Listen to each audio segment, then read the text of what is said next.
Welcome, brave souls. If you love mystery, horror, and the unknown, make sure to subscribe and like this video. It keeps the darkness whispering more secrets. Now, turn off the lights, take a deep breath, and let's dive into today's chilling story. I never believed in ghost stories. Not really. My name is Jake Miller, and I grew up in a small rural town in Nebraska. Nothing much ever happened. There are just fields, silos, and the same faces every Sunday at church. But something happened to me the summer I turned 17 that I've never been able to forget. It started with the disappearance of my neighbor, Mr. Hal Vorson. He lived about a mile down the dirt road from our farm, an old man who mostly kept to himself. He'd been a fixture in our town for decades. Everyone knew him as quiet, respectful, and a bit odd. Rumors said he'd once been a war medic who'd seen too much. One morning my dad came in from the barn, his face pale. He said he'd found Hal Vorson's truck abandoned at the edge of our cornfield. Door open, key still in the ignition. Police searched for days. Volunteers combed through fields in the nearby forest. Nothing. It was like he had simply vanished. A week later, I started hearing the whispers. At first, I thought it was just the wind rustling through the corn, but it didn't sound right. It was human, faint voices, like someone talking just out of earshot. Only when I was alone near the fields, and always around dusk. One evening, I decided to follow the sound. I grabbed my flashlight and headed into the rows, the golden light of sunset filtering through the tall stalks. The deeper I went, the louder the whispers became, still indistinct, but now layered, overlapping. Some sounded angry, others scared. One voice repeated a name. Caleb. Caleb. That wasn't my name. Suddenly everything went quiet. No wind, no crickets, just a suffocating stillness. Then the flashlight flickered and died. I stood there in total darkness, surrounded by whispers that had returned this time closer, more urgent. I turned to run, but the rows had changed. No matter which way I turned, it felt wrong. Like the field was shifting. Then I saw something, someone. A figure stood between the stalks just a few feet ahead. Tall, unmoving, wearing old, tattered clothing. His face was shadowed. I couldn't see his eyes, but I felt him staring at me. I bolted. I don't remember how I made it out. 1 second I was trapped. The next I stumbled into the open air near our barn, gasping for breath. The next morning, I found boot prints in the dirt at the edge of the field, leading out from the rows. But no one in my family had been there the night before, and they weren't my boots. That was only the beginning. Over the next month, more strange things happened. My mom found dead crows nailed to our fence posts. Our cows grew skittish, refusing to graze near the corn. One night, my little sister woke up screaming, saying there was a man watching her from the window. Well, the worst was still to come. Late one night, I awoke to the sound of music, an old, warped tune like it was coming from a record player. It was drifting in from the fields. Against every instinct, I went to the window. And there, standing in the middle of the cornfield, was Mr. Hal Vorson, but he was wrong. His eyes glowed faintly, his mouth hung open in a twisted smile, and behind him, stretching into the dark, were others. Shadowy figures, half visible, swaying to the music.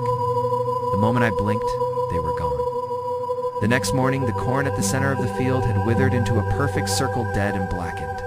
My father burned it all down a few days later, said he was tired of the bad harvest. But I think he knew. We moved out the following spring. They never found Hal Vorson's body. But some nights, when the wind is right, I swear I still hear the whispers. I always wonder, what would have happened if I had answered? We moved to a small town 30 miles away. A new start, or so my parents called it. But the whispers didn't stay behind. They followed me. Right away, weeks passed without anything strange. I started to believe maybe it was stress or my imagination, but then I found the feather. It was lying on my bedroom windowsill, black, rigid, just like the crows we used to find back at the farm. I didn't own any birds, and I hadn't opened that window. A few nights later, I had the dream. I was back in the cornfield, except this time it was snowing. Stalks were dead, frozen in place, and the sky was pitch black. I walked forward, hearing my footsteps crunch against the ground, until I saw him again, Mr. Hal Vorson. He was kneeling, digging into the soil with his bare hands. Blood stained the snow beneath him. When he looked up, his mouth didn't move, but I heard his voice. "They know your name now, Jake. You're marked." I woke up sweating, my fingernails packed with dirt. I hadn't left the house, or so I thought. My mom found muddy footprints on the stairs the next morning, small ones, barefoot, leading back to my room. I started locking the door at night. It didn't stop the dreams. Each night, they got worse. The cornfield would return, but it would be different. Sometimes filled with fire, sometimes with bones. One night, I saw my own family crucified on wooden crosses made from corn stalks, their eyes missing. Another night, I walked for what felt like hours, only to find my own gravestone, half buried and cracked. But none of that scared me as much as the whisper. Changed. No longer distant or murmured. It was now inside my head. Clear, cold, repeating just one phrase. Come back. I told my parents. He said I needed help, therapy, sleep, normal teenage stuff. But they didn't see what I saw that morning in the mirror. When I wiped the fog from the bathroom glass, someone else was behind me. Not a persona shadow with eyes.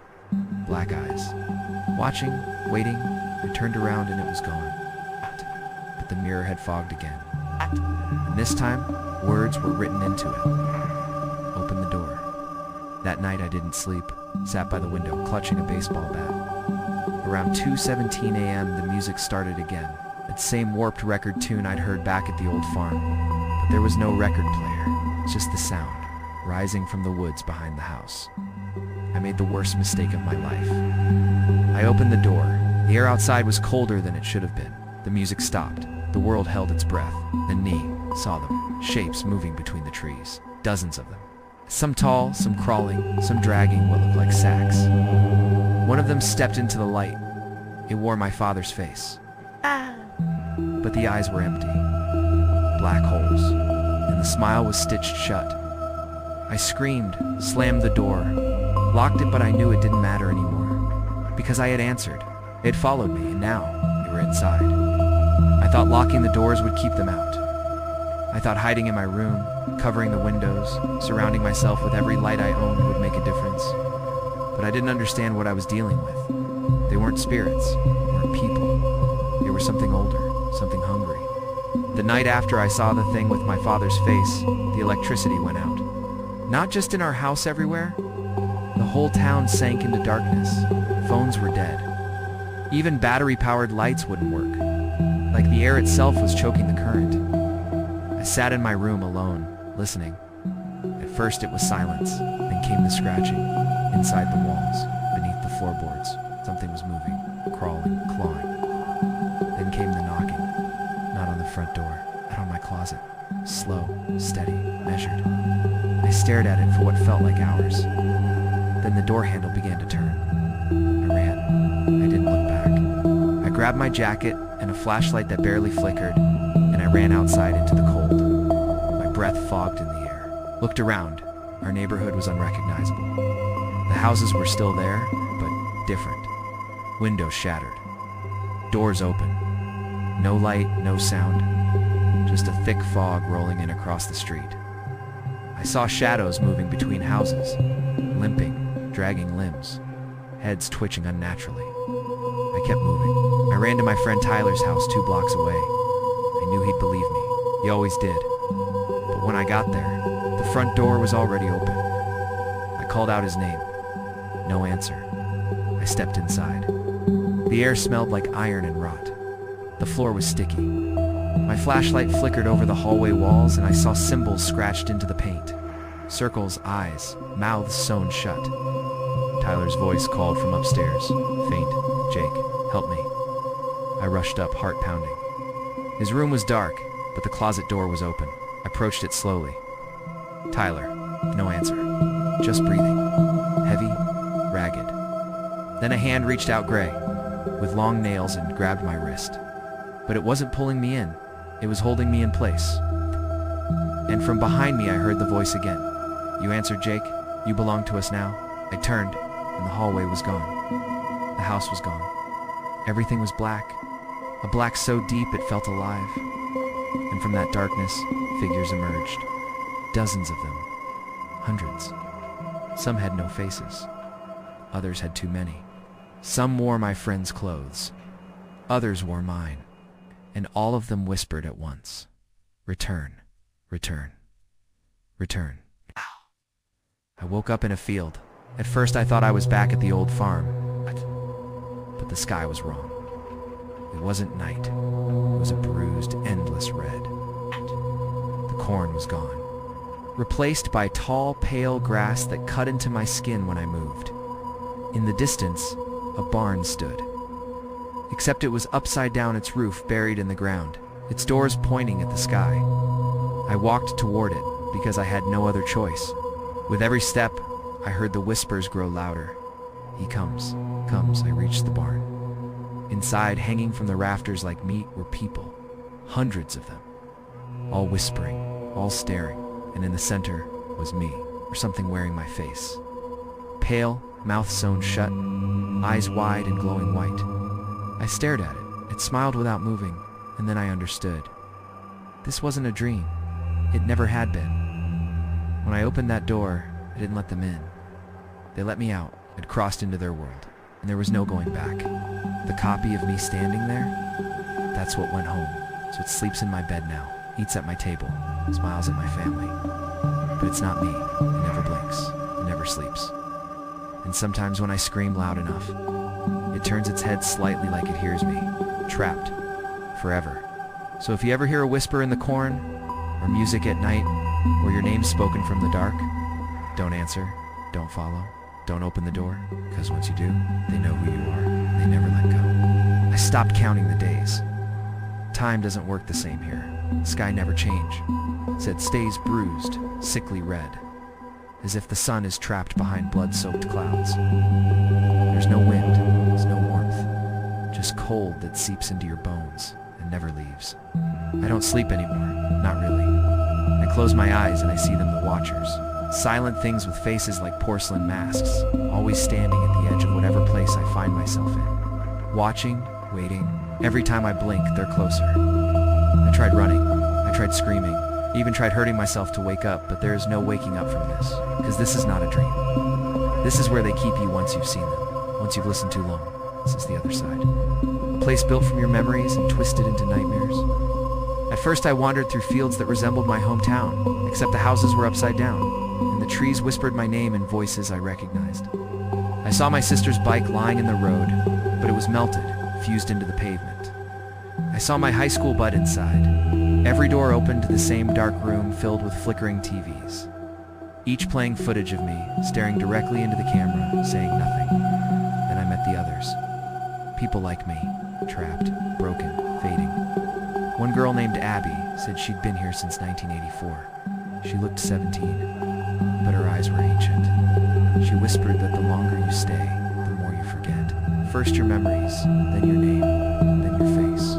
Eventually, you become one of them. She called them the Hollowed, creatures made from souls that lost all sense of who they were. She said once your mouth seals shut, there's no going back. I asked her if there was a way out. She laughed, dry, choking laugh that echoed for too long. There's only one way, she said, but you won't like it. Before I could ask, she vanished, just blinked out of existence like smoke in the wind. Then the sky went dark for the first time, not night. It's just black. Like something massive had moved between this world and whatever light existed. That's when the real horrors came. I was walking through what looked like a warped version of my old school gym, the floor sticky and pulsing like it was alive when the bell rang. Loud, constant, not stopping, and from the walls, arms started reaching out. Dozens, hundreds, grabbing, clawing, pulling themselves free. They had no eyes, just hollow sockets leaking black tears and mouths sewn shut with wires. One of them whispered into my mind. Not my ears, my mind, we were you. We remember I ran. Again, always running. It's what they want. The more afraid you are, the deeper you sink. But I didn't care anymore, I just wanted it to stop. I ran until I reached the train station. Yes, a train station. Abandoned. Cracked. With only one track leading into the fog. A sign said, "Last exit."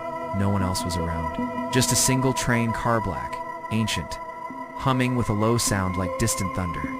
I got on. I didn't care where it went. Inside, it was empty. Except for one thing. A mirror. Just a tall, cracked mirror nailed to the far wall. I approached it. I saw myself only. It wasn't me. It was the copy. The version that took my place. Stood in my bedroom, smiling. wearing my skin like a suit. And behind it, my mom walked in, calling my name. He turned to her, and I screamed. I banged on the glass. I begged. She couldn't hear me. He raised his hand, and I watched as it split open into something sharp, blade-like. He stepped toward her. I dropped to my knees, powerless. Then the lights on the train went red, and a voice came over the intercom crackling, robotic yet human, passenger identified. Transfer in progress. The world shook. The mirror shattered. And I woke up in my bed, in my room, in my house. Everything looked normal. My hands, my voice. My mom knocked and asked if I was okay. I said yes. I lied, because I knew it worked. The train had switched us.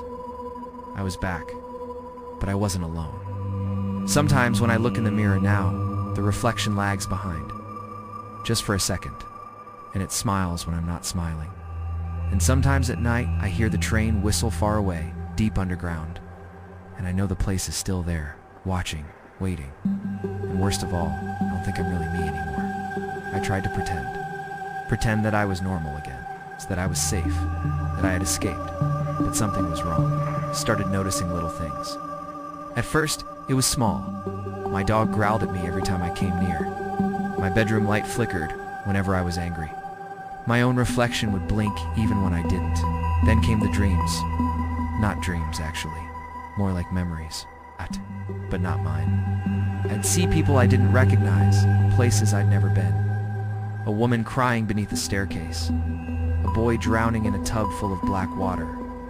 A man laughing while pulling his own teeth out one by one. And every time I woke up, my hands were shaking, covered in dirt or blood. I tried not to sleep, but that's when he started visiting.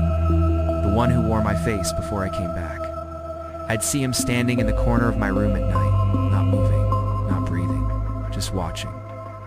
I told myself it was sleep paralysis until I woke up one morning and found muddy footprints leading from the corner to my bed. And then, I heard the whistle again, not distant, close, like it was under the floorboards. That same low, hollow train sound. I followed it one night, down into the basement. I don't know why I didn't want to. My legs moved on their own, like they were obeying something. The whistle grew louder the deeper I went. There, behind the water heater, the wall was cracked, and from that crack I saw light, flickering unnatural light. I leaned closer and I saw an eye looking back at me. Not human, not animal. Just watching. I stumbled back, but something pulled me forward. A hand, black, charred, cold. It grabbed my wrist and whispered, "Your turn." I broke free. Somehow, slammed the wall shut, and I thought it was over. I thought I'd closed it. But I was wrong. That same night, my mother walked into my room and stood at the foot of my bed. "Jake," she whispered, "I had a dream. You were gone. But something else, something with your voice, stayed." I tried to speak, but I couldn't. My throat was burning. I ran to the mirror, looked into it, and this time it wasn't lagging, it wasn't smiling, it was moving without me. My reflection lifted its hand and traced a circle onto the glass, whispered, "We're not done yet," and then it cracked. Webs of fractures spread across the mirror, and behind the glass, I saw the field again. The red sky, the watchers, the train, they were calling me back, and I felt it deep inside. Something had stayed behind. Something had followed me out. Maybe I was never the one who returned. Maybe I was the copy, all along. And the real me still screams behind that mirror, still rides the train, still begs for someone to remember his name. But here's the worst part. I see it now, the signs. You've seen them too, haven't you? The shadows in your mirror. The music that plays when there's no source. The voice that calls your name in an empty house. It's not random. They're spreading. Every time someone listens to this story, really listens, they get closer. So if your lights start flickering tonight, if you hear a whistle under your floor, don't check the mirror. Don't follow the sound. And above all, don't open the door, because once you do, you'll never know which version of you comes back.